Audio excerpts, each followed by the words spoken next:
Située au nord-est du Sénégal, la région de Matam s'étend le long du fleuve qui marque la frontière avec la Mauritanie.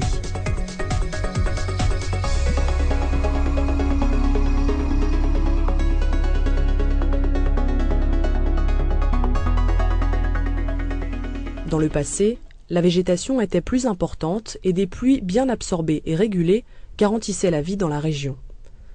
Mais la sécheresse des années 70 dans le Sahel ainsi qu'une déforestation massive ont quasiment anéanti le couvert végétal de la zone du Tiangol-Mangol qui ne subvient plus aux besoins vitaux de ses habitants. Le Tiangol est une rivière éphémère. La saison humide est courte, du 15 juillet à fin octobre. En 1998, dans le cadre de la réflexion sur un plan de développement, les élus de la communauté rurale de Sinthiou-Bamambé fixent dans leurs priorités la restauration du fonctionnement naturel du Tiangol. L'intervention de la communauté de communes du Val de Drôme a été demandée au titre de sa connaissance des rivières.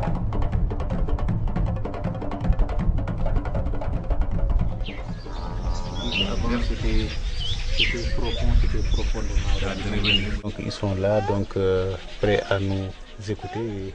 Après une période d'élaboration du diagnostic avec l'ensemble des villages concernés, le premier programme global d'action est mis en place. Il sera soutenu par l'État français et tout particulièrement par la région Rhône-Alpes dont la présence a été tout de suite déterminante. Un projet d'action qui concerne intimement la vie des gens, leurs pratiques et leur milieu s'élabore forcément avec eux.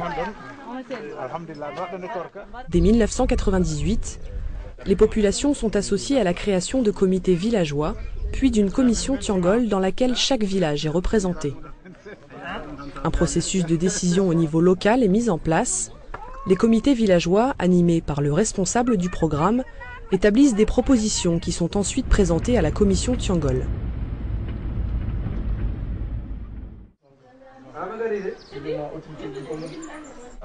Le programme s'inscrit dans un contexte d'évolution institutionnelle du Sénégal en matière de décentralisation. Naissance de la région de Matam en 2002, création des départements de Kanel, Matam, Ranérou avec des compétences propres. Dès le début, la communauté de communes du Val de Drôme a souhaité accompagner les collectivités locales sénégalaises dans la construction de leur organisation politique, administrative et technique, en vue d'une plus grande efficacité dans les services rendus aux populations.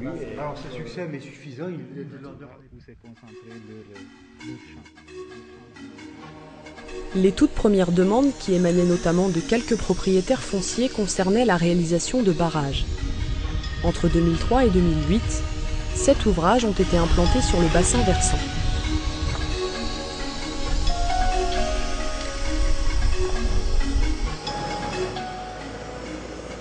En 2009, constatant l'absence de toute entreprise de travaux publics dans la zone, du matériel a été acquis dans le cadre du programme. Ces équipements agricoles et de travaux publics ont pour vocation de faciliter la réalisation des ouvrages sans dépendre de matériel loué qui viennent de très loin.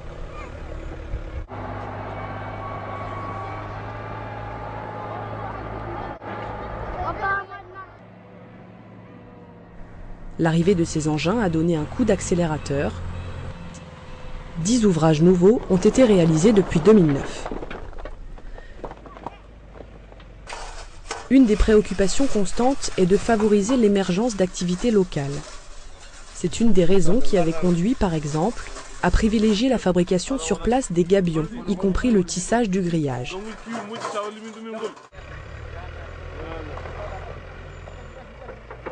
Dans les gabions utilisés aujourd'hui, seul le fil de fer servant à la confection du grillage provient d'une autre région du Sénégal. Les premiers ouvrages étaient réalisés en béton et leurs implantations n'étaient pas toutes judicieuses. Ces ouvrages sont aujourd'hui réalisés au maximum en matériaux naturels et leur implantation est choisie pour un élargissement maximum de la lame d'eau. Pour freiner l'écoulement de l'eau, la technique choisie au départ a été l'implantation, en amont du bassin, de petits ouvrages formant des seuils, mais aussi la pose de cordons pierreux et de gabions conjugués à la replantation. Ces ouvrages, outre leur effet régulateur, ont aussi permis de reconquérir des hectares de terre pour la culture. Ce double effet, écologique et économique, a fortement influencé l'appropriation du programme par les acteurs locaux qui n'étaient pas encore convaincus.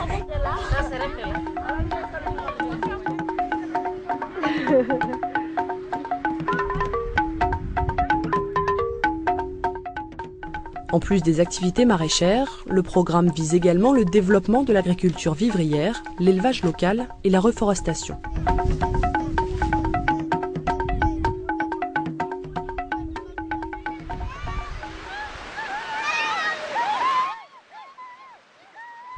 Dix ans ont passé depuis le lancement des premières réflexions et l'expérience accumulée permet maintenant de bien serrer les priorités. C'est un ouvrage que vous avez... Ah, c'est le premier ouvrage, ça. En quelle année ça a été fait, l'ouvrage, là? 2002. 2002. Quand il y a la décrue, ils cultivent sur les bords. Après avoir mis en œuvre différentes techniques pour la rétention de l'eau et le ralentissement des écoulements, le programme arrive à présent à maturité en choisissant des techniques robustes et simples, appropriables localement.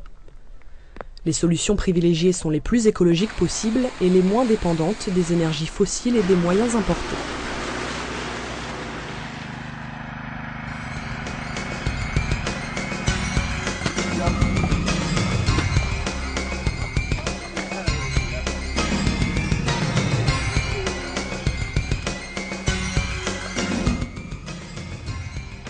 À la demande des régions de Matam et de Rhône-Alpes, la communauté de communes du Val-de-Drôme a été sollicitée pour la réalisation de la Maison des énergies alternatives, qui doit être une vitrine et un lieu de formation dans le domaine des énergies renouvelables. Cette réalisation a été confiée à l'association La Voûte Nubienne. Cette association a travaillé dans plusieurs pays d'Afrique. Elle utilise une technique très ancienne qui permet, avec un outillage basique, des matériaux locaux comme la terre et des compétences techniques simples, de construire des habitations aux toitures voûtées avec possibilité de toit-terrasse.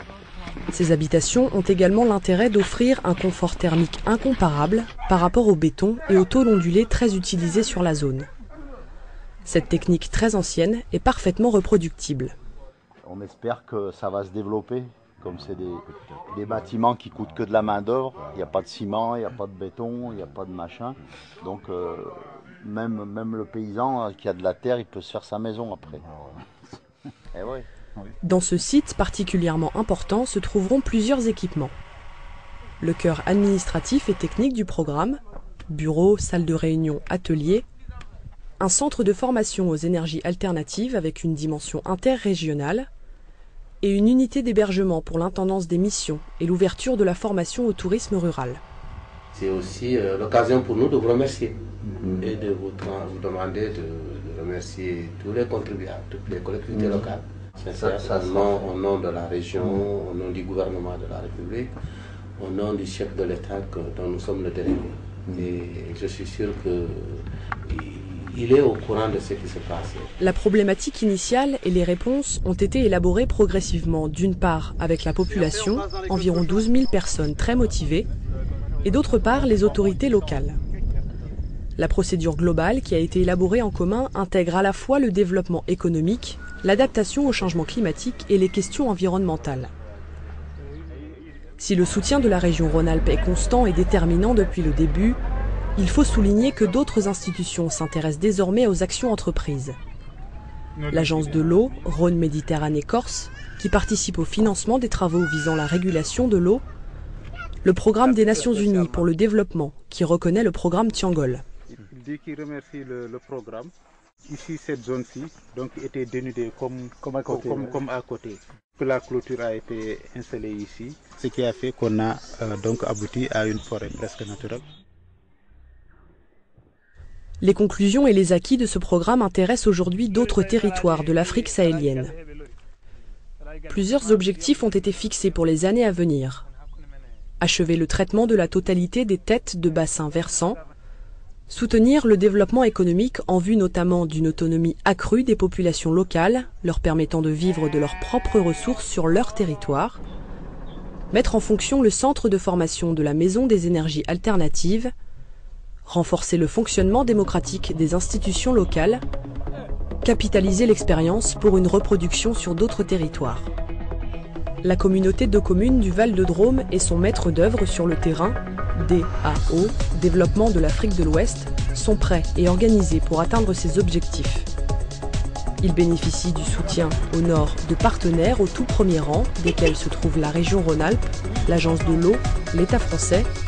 Au sud, les partenaires sénégalais sont l'État, la région de Matam et les collectivités locales, sans oublier la reconnaissance du programme Tiangol par les Nations Unies.